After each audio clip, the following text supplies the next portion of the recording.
Yosh edik, uzun safarga otlanib chiqqandi biz. Endi otqa mingidak bo'p qoldi ana navrimiz. Az edik, mushkul safarga otlanib chiqqandi biz. Endi cho'ng karvon ataldi, qoldirib cho'lladi iz. Qoldi iz, cho'llar ara gohi davollarda yana. Qoldi nini orsilalla, dasht cho'lda qavrisiz.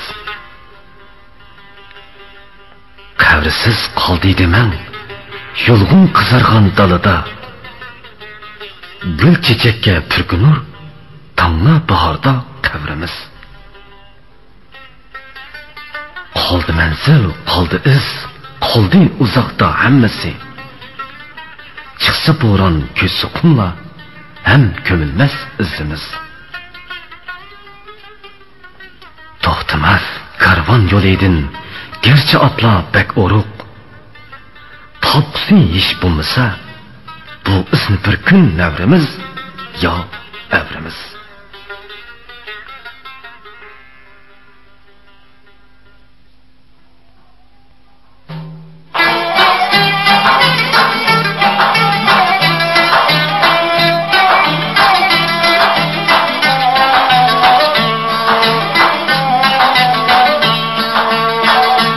Yaşıdım